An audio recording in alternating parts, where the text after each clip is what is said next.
Thank you mga kaibon, maraming salamat po. Welcome back sa YouTube channel natin. Kumusta po kayong lahat?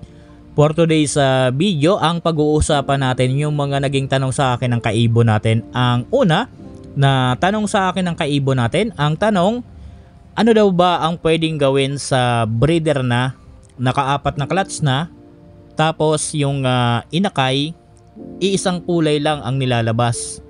Mga kaibon, disclaimer lang, ang isi-share ko dito ay base lamang ito sa kaalaman ko at karanasan ko sa pag-aalaga ng mga ibon. Sa tanong, kung ano ba ang pwede nating gawin sa breeder na nakaapat na clutch na pero iisang kulay lang ang nilalabas? Mga kaibon, wala naman tayong ibang pwedeng gawin dito kundi po biyakin po natin. Halimbawa po, gusto po ninyo magkaroon ng painakay na merong halong kulay doon sa mga magiging inakay nila. Kumbaga, hindi lang puro, for example, puro green. Gusto mo rin magkaroon ng painakay na merong dilaw or kaya naman iba pang kulay. Ang dapat po ninyong gawin, biyakin po ninyo yung pares po ninyo. Halimbawa po, kapag binayak po ninyo yung pares po ninyo, huwag nyo nang parisan ng kakulay pa rin po nila. Ibang kulay na po ang dapat po ninyong ipare sa kanila para naman magkaroon kayo ng painakay na merong halong ibang kulay. For example, ang parisan po ninyo back to back green, biyakin po ninyo yan, parisan po ninyo ng Lutino or kaya naman Yellow Bulls.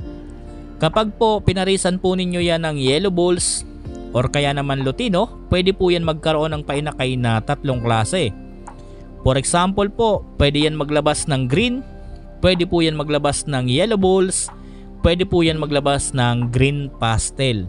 So sa isang pisaan, meron ka na pong painakay na tatlong kulay.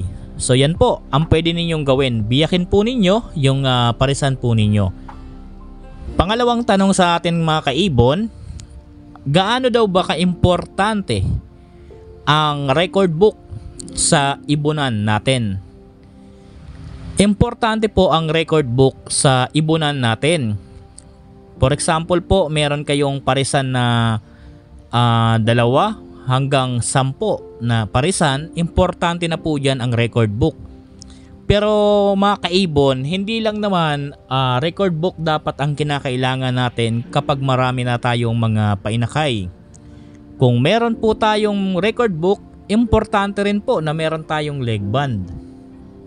Halimbawa kasi meron tayong parisan na 10 or kaya naman 8. Kapag sabay-sabay po yan nagkaroon ng inakay, sabay-sabay din bumaba, napakahirap po, tandaan dyan kung alin ba yung painakay na merong nakalistang parent na ganito.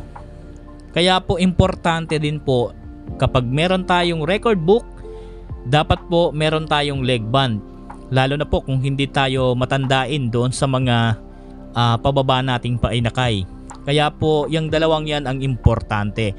Record book and then leg band. Ganito kasi yan mga kaibon. For example, meron tayong record book lang. Nakalista doon ID ng parent, kailan na pisa, or kaya naman kailan unang nagkaroon ng itlog, or kaya naman kailan unang nagkaroon ng napisa na inakay. Kapag kasi halimbawa 10 ang parisan natin or kaya naman 7, 8, mga ganyan, lahat naman sila merong record, ID ng parent, kailan nagkaroon ng unang inakay, tapos mga kaibon, sabay-sabay nagkaroon sila ng inakay, and then sabay-sabay din bumaba. Kapag nilagay natin yan sa flight cage, malilito tayo kung wala silang leg band. Hindi natin malalaman kung kanino ba nanggaling ang ganitong kulay or kaya naman alin ba ang parent ng ganitong kulay na to. Malilito pa rin tayo kahit meron tayong record book. Yan po ang pinakang dalawa na combination kapag marami na tayong parisan dyan sa ibunan natin. Record book and then leg band.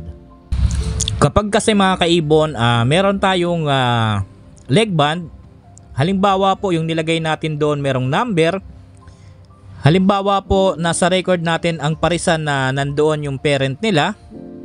Tapos nakalista rin doon sa record book natin kung ilan yung inakay po nila.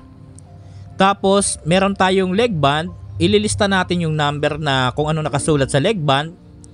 Hindi tayo malilito kung kanino nanggaling na parisan yon na merong leg band number na ganito. Kaya po hindi tayo malilito kung ano ang parent nun. So ganyan po, kaimportante yan. Meron tayong record book, dapat meron din tayong leg band. Mantakin nyo mga kaibon, meron kayong parisan na sabihin natin na 6 or kaya naman 7. Nagkaroon lahat ng itlog na 5. Lahat napisa, lahat bumaba. Kapag pinagsama-sama na natin yan sa flight cage, hindi na natin matatandaan kung alin ba ang parent niyan. Hindi na natin matatandaan kung saan ba nanggaling ang parent niyan kahit na meron tayong record na nakalista na nandoon yung ID ng parent, ID ng magiging inakay. Hindi natin matatandaan yon kapag nagsama-sama na yan dyan at nalito na tayo doon sa flight cage. Kaya importante ang mayroong leg band para hindi tayo malito mga kaibon kung ano ba ang ID ng merong leg band na number na ganito. Dahil po bago naman natin yan dapat isuot, nililista na natin yan kung ang ano ang parent niyan, ano ang ID niyan, para hindi tayo malito. So yan po, dapat po dito nagkaroon kayo ng konting idea na hindi lang po importante na nakalista. Ang paglista kasi mga kaibon, napaka-importante din yan. Number 1 din yan na importante para hindi tayo malito. Kasi ililista natin, ano ba ang ID ng parent? Ano ba ang magiging ID, possible na ID ng mga magiging inakay?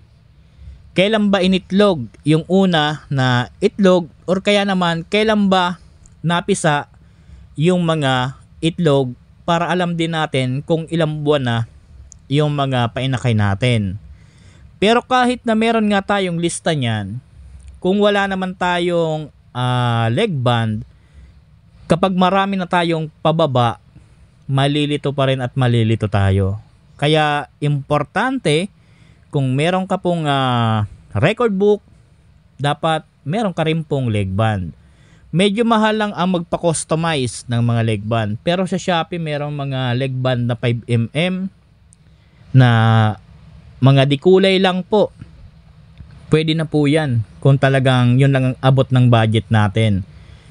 Kumuha tayo doon ng merong kulay na iba-iba. Tapos bawat painakay ninyo, isulat ninyo kung halimbawa, for example, meron kayong parisan na back to back na Lutino or kaya naman Project Lutino OPA, ilista po ninyo doon yung parent. Tapos kapag nagkaroon ng painakay, halimbawa doon sa parisan mo na Project Lutino OPA, ang nilagay mong leg band kulay green, lahat kulay green, ilagay nyo po dyan sa record book na sa Project Lutino OPA ninyo, lahat kulay green. Sa iba naman na parisan, ilista rin po ninyo kung Project OPA Fail, lahat ng naging inakay nun, lagyan nyo po ng leg band na kulay pula, lahat din po yun, ilista po ninyo, Project OPA Fail, leg band kulay red. So ganun po, discarte nyo na po yan kung paano.